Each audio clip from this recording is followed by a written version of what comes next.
Hi friends. இந்த வீடியோல வந்து ஐடிஎஃப்சி ஃபர்ஸ்ட் பேங்கோட அனலைஸ் பத்தி தான் பார்க்க போறோம். ஸோ ஸ்டாக்கோட மார்க்கெட் கேப் அப்படின்னு பார்த்தீங்கன்னா 56,155 கோடியா இருக்கு.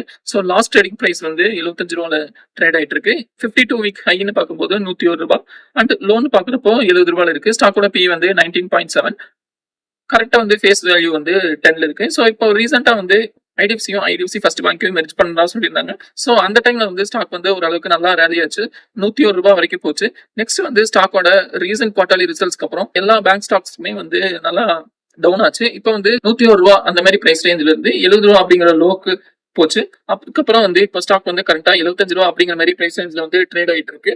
லாஸ்ட் மந்த்ல தான் வந்து இது 52 வீக் லோவா டச் பண்ணியிருந்திருக்கு. ஸோ இதுக்கான ரீசன் என்ன அப்படின்னு பார்த்தோம் அப்படின்னா, ஸோ வார்பர்க் பின்கஸ் அப்படிங்கிற ஒரு பிரைவேட் ஈக்விட்டி ஃபிர்ம் வந்து ஐடிஎஃப்சி ஃபர்ஸ்ட் பேங்க்ல வச்சிருந்த ஹோல்டிங்ஸ் எல்லாமே வந்து சோல்ட் பண்ணாங்க பிளாக் டீல்ல. ஸோ இது வந்து ஒரு டவுன்வர்ட் ப்ரெஷர் வந்து கிரியேட் பண்ணுச்சு.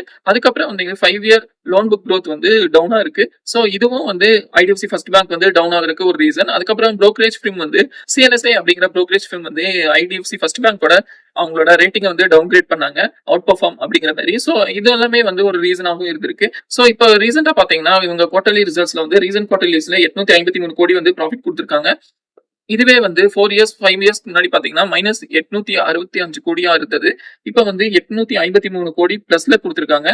இந்த டைம்ல பேங்க் செக்டார்ஸ் எல்லாமே வந்து அண்டர் பெர்ஃபார்ம் தான் பண்ணிட்டு இருக்கு. ஸோ இன்னும் வந்து அப்கமிங் டேஸ்ல வந்து இது வந்து நல்லா பெர்ஃபார்ம் பண்ணும் அப்படின்னு எதிர்பார்க்கிறோம். ஸோ எல்லா செக்டருமே வந்து ரொட்டேட் ஆகும். ஸோ அந்த மாதிரி டைம்ல வந்து இப்போ ஐடி வந்து ரொம்ப நாளாவே டவுன்ல இருந்தது. அதே மாதிரி இப்போ பேங்க் ஸ்டாக்ஸ்க்கு வந்து எல்லாமே கொஞ்சம் நாளா வந்து டவுன்ல இருக்கு. ஸோ பேங்க் செக்டர் வந்து பூம் ஆகும்போது இந்த ஸ்டாக்கும் நல்லாவே வந்து ரிட்டர்ன் கொடுக்க நிறையவே வாய்ப்பு இருக்கு. ஸோ இப்போ ஐடிஎஃப்சி ஃபர்ஸ்ட் பேங்கோட சார்ட் பார்த்தோம்னா இது ஒரு டவுன் ட்ரெண்ட்ல இருக்கு. ஸோ இப்போ வந்து எப்போ வந்து இந்த ஸ்டாக் வந்து ஒரு ரூ. 80 அப்படிங்கிற பிரைஸ் ரேஞ்ச் வந்து கிராஸ் பண்ணதோ, எப்போ இந்த ஸ்டாக் வந்து 80 அப்படிங்கிற ஒரு பிரைஸ் ரேஞ்ச் வந்து ஹை வால்யூமோட கிராஸ் பண்ணதோ, அதுக்கப்புறம் ஸ்டாக் வந்து புல்லிஷ் ஆக நிறையவே வாய்ப்பு இருக்கு. 85 90 அது வரைக்கும் போக நிறையவே வாய்ப்பு இருக்கு. ஸோ வெயிட் பண்ணி பார்க்கணும். பட் இந்த ஸ்டாக் வந்து லாங் டேர்ம் ஹோல்டிங்காக ஸ்டாக் வந்து லாங் டேர்ம் ஹோல்டிங்க்கு ஒரு நல்ல ஸ்டாக்கா இருக்கும்னு எதிர்பார்க்கிறோம். சோ நீங்க வந்து இந்த ஸ்டாக்ல இன்வெஸ்ட் பண்றதுக்கு முன்னாடி உங்க பினான்சியல் அட்வைசர் இல்ல நீங்களே வந்து இதுல ஓன் அனலைஸ் போட்டு இன்வெஸ்ட் பண்ணுங்க. சோ எதிர்காலத்துல இந்த ஸ்டாக் ஒருவேளை நீங்க வாங்கின பிரைஸ்ல இருந்து டவுன் ஆச்சுனாலும் என்ன ரீசனுக்காக இந்த ஸ்டாக் வாங்கணும் அப்படிங்கிற ஒரு ஐடியா உங்ககிட்ட இருக்கும். சோ இந்த ஸ்டாக்ல வந்து ஒரு கான்பிடன்ட் இருந்தா தான் இந்த ஸ்டாக் வந்து டவுன் ஆகும் போது எவரேஜ் பண்ற கான்பிடன்ட்டும் உங்ககிட்ட இருக்கும். சோ இது வந்து ஒரு சிம்பிள் அனலைஸ் தான்.